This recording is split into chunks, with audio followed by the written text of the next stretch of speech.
When former Mayor Dan Matkin first moved to Irving, it was for the opportunity to be closer to his family. He may not have known it at the time, but his contributions to this community would make a difference for all Irving families. We'll hear his views on his adopted hometown in this edition of Profiles.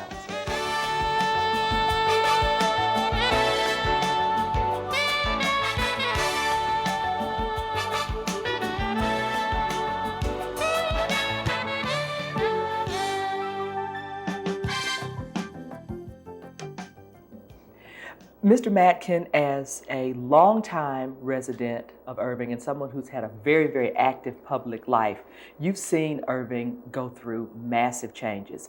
So when you first moved here, how much of a surprise was the city to you? Give us an idea of what it was like and what your point of reference was. Okay. My family moved here in 1945, and we lived in Wichita Falls and Fort Worth. And we had indoor plumbing, and we moved to Irving, and we didn't have indoor plumbing. That was my first cultural shock.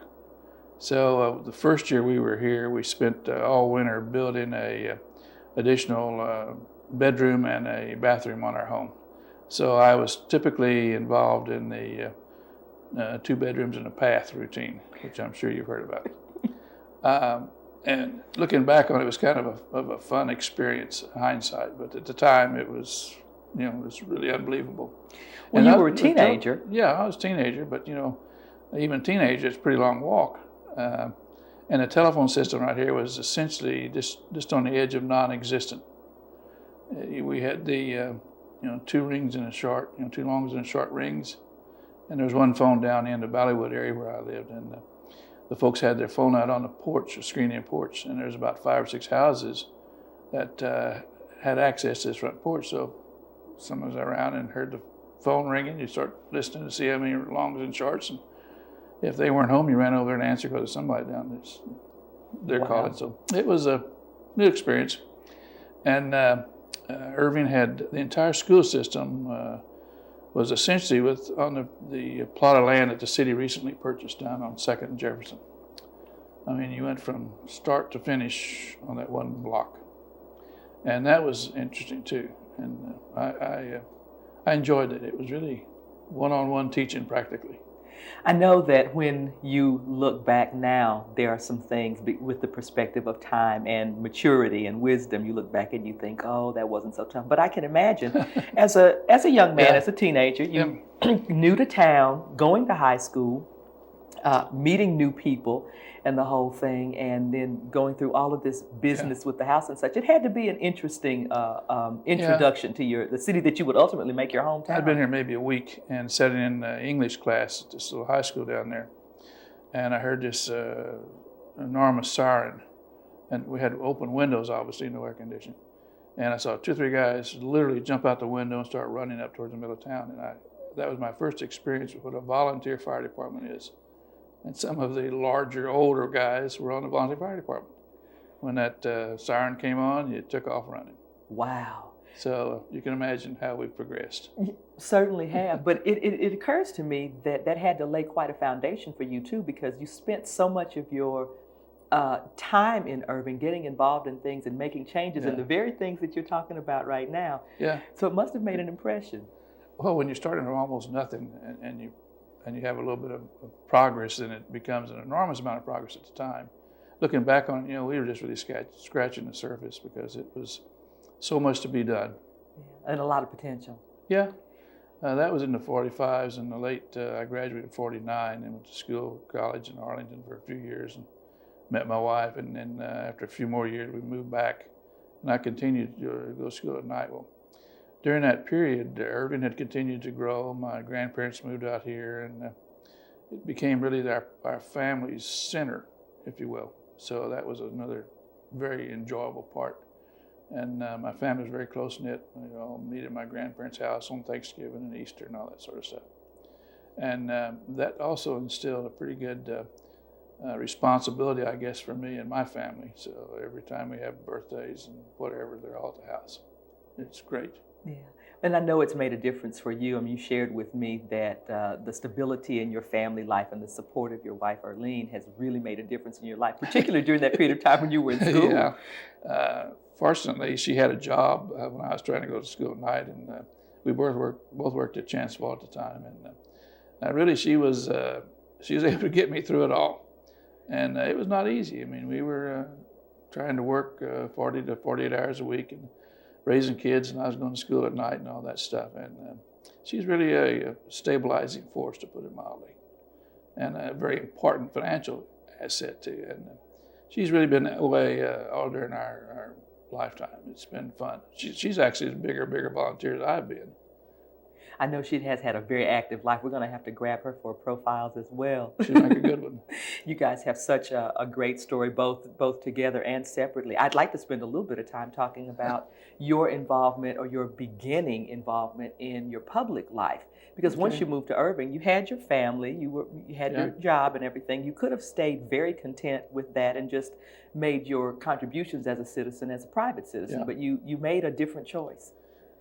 Well, then I finally graduated from SMU through Dallas College in 1960. LTV had a program at Chancellor that if you made B's and stuff like that, then they would refund part of your tuitions and all that sort of stuff. So that helped a lot. Finally got out, and I had some guys that had been trying to get me to join the JCs, and once I graduated, I didn't have an excuse to not do that. So I wound up getting roped into it with a bunch of guys that are still around Irving, strangely enough, Steve Fellows and some guys like that. And I really kind of got immersed in the community. You know, I'd been around Irving all the time, and it had just grown, harum scarum. In 1960, Irving became the fastest growing city in Texas and the 12th fastest growing in the United States. And if you can remember now, it was just a little burg. When I was in high school, you know, I had 1.5 policemen. And I'd ride around on Saturday night because it was so dull for the guy that worked part-time. I thought him Pinky Delay. And we worked together at Western Auto at the time. And after we closed down, he'd take over for the evening shift and come by and pick me up, and we'd ride around. I mean, it was really nothing happening. I mean, it was really dull for him, and certainly dull if you're at high school in Irving and not much happening. So it came from that background. It was really rural. And it was a fun place to grow up as a result, because you knew everyone. The telephone operator, if you didn't worry about a number, you said, I'm going to call you an EG or something like that. You wired and phone, and that'd be it. So here in 1960, we'd almost gotten to some dial phones, and my parents had finally got a dial phone. So it was all party lines, and it's just kind of gone straight up in its quality of life ever since then. Well, you mentioned in talking about how big the change was from when you first came to the city in 45 in 1960. As you say, the fastest growing city in Texas, the 12th fastest in the nation. So things were really just going crazy. Really what was it like at that point? I know that the population had probably mushroomed. Yeah, it was probably pushing 60,000 about in that time. Well, as you can imagine, all these folks had gotten back from the war. This was World War II, in case you don't know. Just in case I did, yeah. So it was housing boom. You know, Irving was a bedroom city. It had been basically a truck farming community all up until then, and those little truck farms were given way to housing additions, and they were springing up all around. And Plymouth Park was becoming, and that was a big hassle. For Plymouth Park to get approved by the city council, that was a big deal. I mean, there was some infighting you can't believe. And of course, they had the usual periodic school uprising back in those days. That seemed to be the kind of way with smaller communities. So anyhow, we really just had to start almost from scratch when I got involved with the JCs, and we were trying to get the city to develop to approve a city plan, the Hugo Leipziger plan. I may have mentioned that to you. And the city council spent all this money to get this thing designed and published, but they didn't want to approve it. So we started pushing them to do that, and we got beat about the head and shoulders with the city council rather severely, and we fell back and regrouped, and we got the League of Women Voters, and then the Chamber of Commerce decided to pitch in and help us. So we made another run at city council and tried to, again, get this plan approved, and it ultimately was, but it took us a while. I always felt that the city council, in spite, decided to get back at me, and they appointed me to the Planning and Zoning Commission because I was raising all kinds of thunder with them. And I spent about a year and a half or so with it. And during that time, I had some other local citizens. Glenn Sales is still around here. Melvin Shooter's around. And we literally wrote the planning and zoning ordinance. I guess it's 209. I'm not sure about the number, which has since been obviously redone about 20 years later. And that was also a fun experience. I mean, it really told you a lot. And following that, then I was encouraged to run the city council and wound up doing it. And then whenever I was elected to the city council, sure enough, we approved that ordinance that we had written for the Planning and Zoning Commission. So from that time, it's been quite a lot of fun. And I was elected at the time with 2 or 3 other guys who were really stalwarts at the time. Obviously, Robert Power, he later became mayor. And a guy named John Whittington and myself, and Lynn Brown was the mayor, and we had a small council then. So it was a little easier to fight things through. Wasn't any open meeting law. You get together, kind of talk it out. Yeah, and figure out what you need to do. Whittington and I would go to the Boy Scouts with our scout troop down to the church, and we would solve the great problems of the City of Irving, laying on our back on a sleeping bag out in the woods. A little bit different than the way business is done now. Yeah. Well, it was a different time, and it called for a different kind of response to things, which is something that seems to be kind of a theme as I look at your life. I mean, it's certainly probably not the way you look at it, but as I look at the things that we've discussed and that we're going to talk about today, I see a seed being planted. I see that coming to fruition, and then I see how it's been bearing fruit, and it's been over long periods of time. Before we move on, though, you had a choice when you were asked to join the city council. You were thinking about doing something with the JCs. Yeah, what was the choice, and what made you make well, it? I was seriously looking at becoming a state vice president. I had kind of served my time in the JC realm of activities, and it was fairly easy for me to become a state vice president, I thought. And I was really looking forward to that, frankly. And when several of the councilmen asked me to consider running, well, then I had to not do the other. So I finally concluded that the reason you were a JC was really to get trained to come back to your community and make your contribution. So it was with that thought in mind, I decided, well, maybe that's the thing for me to do, is go ahead and run for the council. And I did, and had the good fortune to beat an incumbent council person at the time. The next year, I was still active in the JCs. We went to San Antonio to a state meeting of the JCs and JCS. And my wife came bouncing over and says, "Guess what?" And I said, "What?" She said, "I've just been elected the president of the state JCS." I said, "You're kidding." So that was a great experience too. And we spent every weekend, I think, run all over the state of Texas as a JCS spouse. Oh my goodness, how funny. So you end up having both things anyway because it's in your family. That's it. Yeah, that's a nice way to kind of round things out, isn't it? That's great. Well, when you served on the council and during the period that you were mayor, there were, again, these seeds that were planted that started to really bear fruit. And I just, off the top of my head, there was DART, there was the airport, there was this city hall being built. So tackle one and tell me about it. Okay. Well, the airport was going on, and as you say, what a lot of people don't realize that the airport could not have come about had it not been for cities like Irving and Euless, because we all had city codes, and Irving was growing to the northwest by leaps and bounds with housing. So basically, we had to give up that anticipated growth. And we also had ordinances and codes that had to be enforced. So the airport came and asked if we would waive the requirement of having them to be required to comply with city ordinances and also the inspection process. Had the cities not been willing to do that, it would have never happened. And we felt it was a long-term benefit for all the neighboring communities. So basically, we allowed them to go ahead and do their own building and inspections and all that sort of stuff. So that was really a major thing that probably very few people truly understand the importance of it. And obviously the airport got built, and I had the good fortune to be mayor when it finally got open. And you can see what it's done since then. And the impact that it's had on Irving since then, and the entire area. It's been phenomenal. Also, we were told it was going to do this, that, or the other. There wasn't going to be but 2% of planes flying over Irving. And we were somewhat misled, and a lot of the stuff that the city council recently had been upset about. They had had some reason to be. Mm-hmm. But the total, I guess, of the airport it's just been a phenomenal influence in a positive way for the city of Irving. I'd love to talk a little bit about City Hall because when we talk about that initial group of councilmen you were on the council Mm-hmm. with, it points to the growth. In that period of time that you served on council, the size of the council itself changed to Yeah. accommodate the growth of the city. We had a couple of different charter amendments over the time. I was basically a city councilman for about 8 years and then mayor for 6 years, going from 63 through 77, I guess it was. If that adds up, if it doesn't, don't worry about it. It's all right. Just kind of round it off. We spent tons of time with a lot of nuts and bolts stuff in the early days of that time. And mayors and council people, they all kind of blur.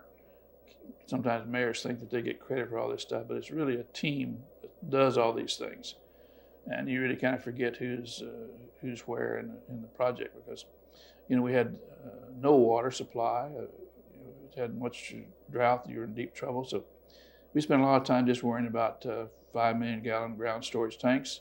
We had one supply line from Dallas. We had a couple of wells around here that were poor. So we started figuring out ways to bring in major truck water lines. Instead of worried about ultimately having to truck water, it really got bad. So we did that. And then we put in a massive line that goes down where Texas Stadium is now, which was a great improvement. And then also, when the airport was coming to pass, there was another line that they needed to bring from Dallas out to the airport. It's called the North Line. Very clever way of putting it. Yep. So we got with them and said, well, what if we paid for the oversize of that line and give us another water supply line? And that was obviously a thing to do for both them and ourselves. So we paid to oversize that line, and now you see the tanks up there in the vicinity of 635, 114. And that's basically the North Line. So then that still didn't get it all, and you asked about the water stuff. But back in those days, we were trying to see, well, what takes us in 10, 15, 20, 40 years? And we got involved in this Red River Valley thing and looking for a water source. And it came to pass that we had an opportunity to buy into Cooper Reservoir at the time, and we did. And we were kind of a somewhat welcomed player because the little communities up there wanted to do it all themselves. They just didn't have the financial wherewithal.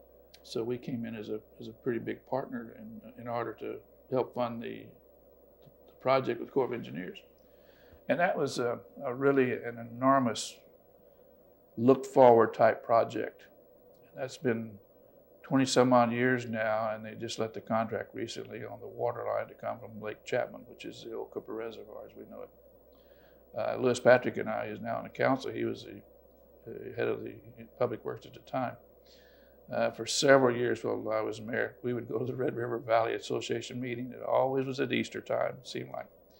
And we would go in and pay our dues and visit with all the politicians and all that to be sure that we kept our place in the Trinity and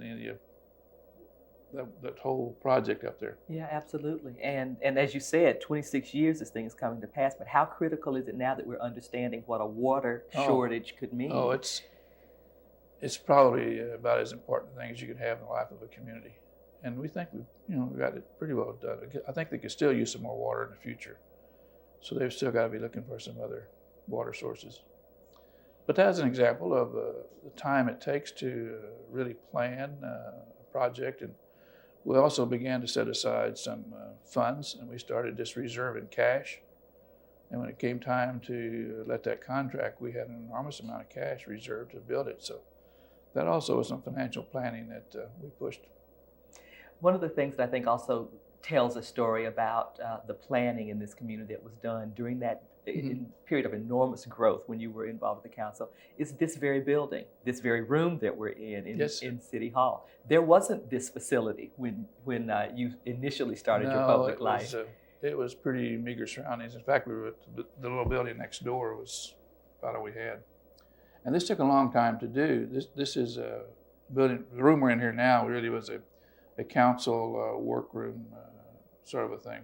It's right behind the main part of the council chambers. And several things, we were totally out of space. We needed to get something going. And we had one design, which was a big, tall, skinny, not very much square footage on each floor.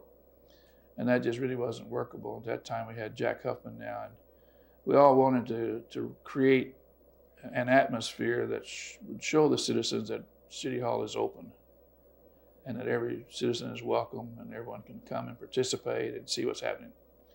And that's really what was kind of the driving force in this the design. Also, it's a 4-story building plus a basement.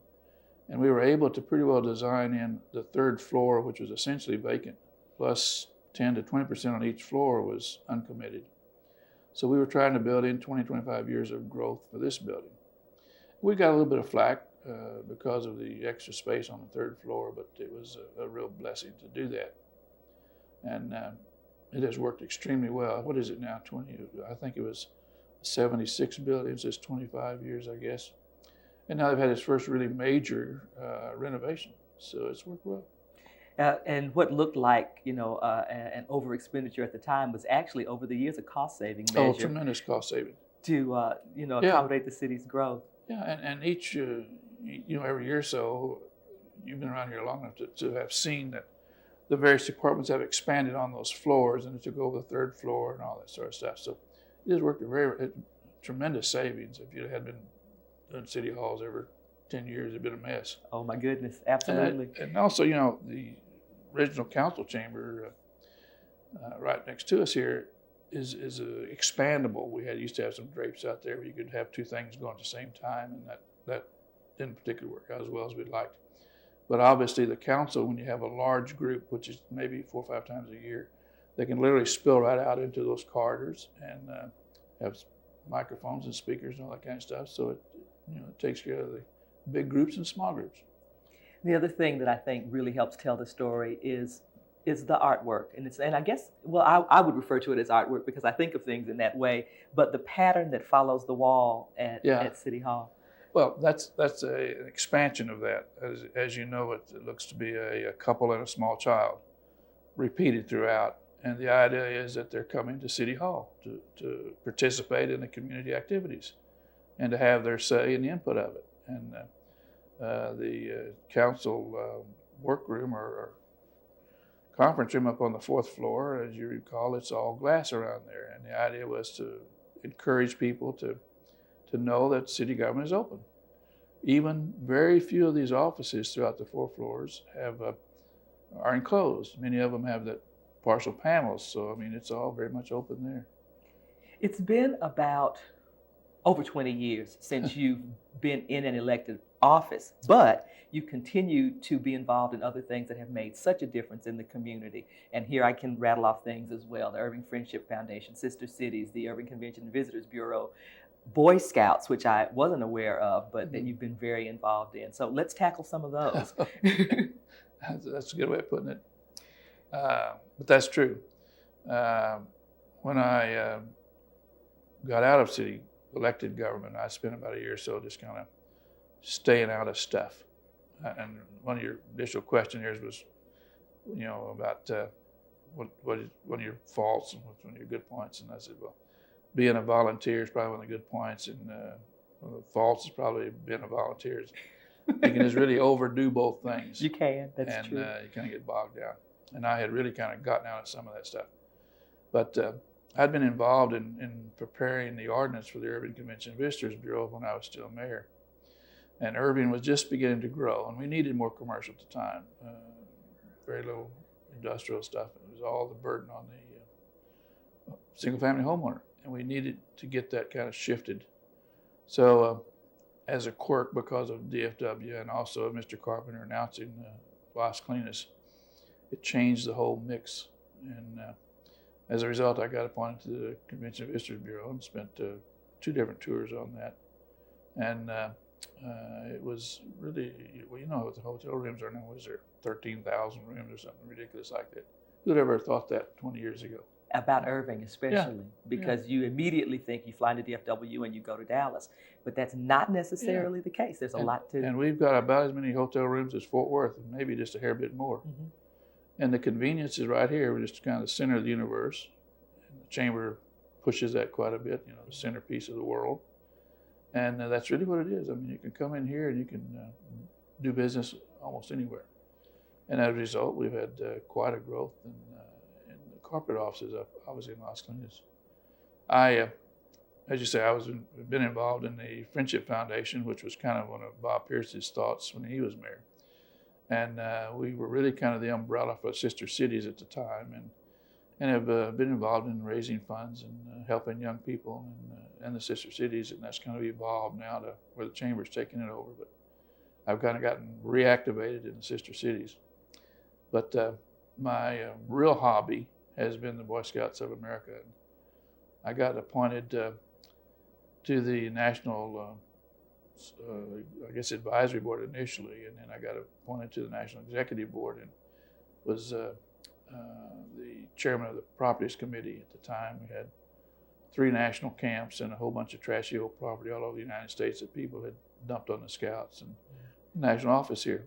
The national office move was another very significant move here. It gave us a lot of exposure throughout the U.S. And that has been a great thing to have in Irving. And that happened right as I was going out of office, so I can't take credit for it. But you got involved anyway. Yeah, and I really enjoyed being the property chairman. And from that, then decided to have a scouting museum, which had been closed. It was up in New Jersey, and they closed that when they moved here, and it was just in boxes.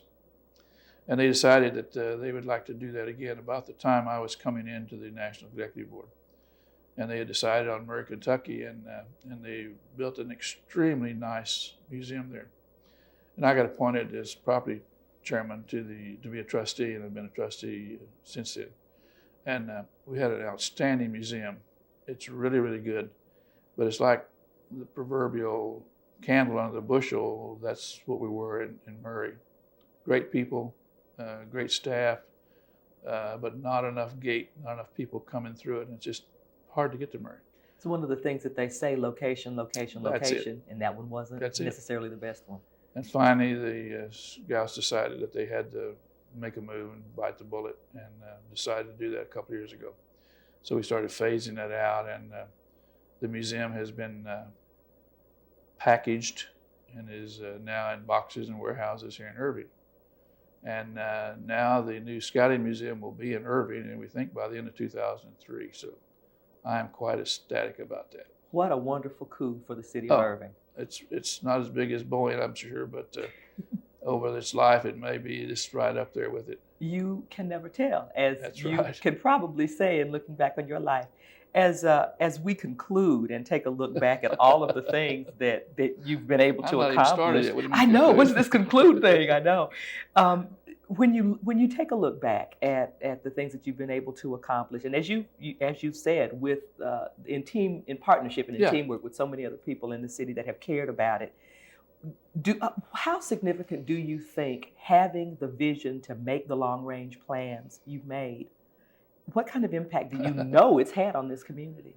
Oh, that's kind of hard to figure out. Obviously, on specific issues, you can figure out that we did the right thing. You never really know when you're trying to second guess some of that stuff if you're doing it right or wrong until it's done with. Cooper Reservoir is a good example. I mean, we were doing the right thing at the right time, and it takes a lot of incubation there with that, and it worked out extremely well. A lot of this stuff we were doing by accident because we were really fighting fire, so to speak, and that we had 30, 40 houses every time you have a heavy dew, it would flood. So we were having to upgrade creeks and get channels built and all that sort of stuff. And it's very rare that you have a house with water in, just a real fluke in Irving now. And I think that's a tremendous compliment that we've been able to do, as most of these other cities around here can't do it. All these creeks are, still run water about 10 zillion times more than they did. And they got into the problem, with the trailer parks here a few years ago, and that also was a fluke because, as these channels are improved, get more and more water, then the water table rises, and you got to make some movement. But the housing additions have very, very little. And when you look back at some of the plans that were made, we've done pretty well in the past. Texas Stadium, that was another deal that we were the first community, as far as I know, that was able to figure out a way to build a major sports facility with absolutely no expense to the community. None. I mean, the opening and closing expenses all paid by the Cowboys, the extra firefighters that have to be on duty, all the policemen that are on duty are all paid through the stadium, so absolutely no expense. Did it with the seat option bonds that you're very much aware of. And I think that was a visionary thing that Bob was very active in, and I was there supporting him.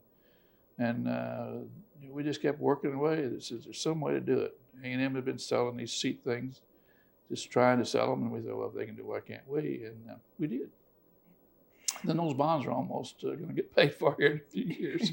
Another example of long-range planning. Yeah. If you have to have or think of a way that you'd like to be remembered in this community, what would you like to be remembered for? Oh, gosh, I don't know that. I haven't thought about that yet. You asked me another about the most embarrassing time, and I hope it hadn't happened yet, and that's probably the same with this. I really don't know. I think just to be remembered is probably one of the keys, because it's hard to figure out what you think you did the best or the most or whatever. But to be remembered, I think, is really the strong point.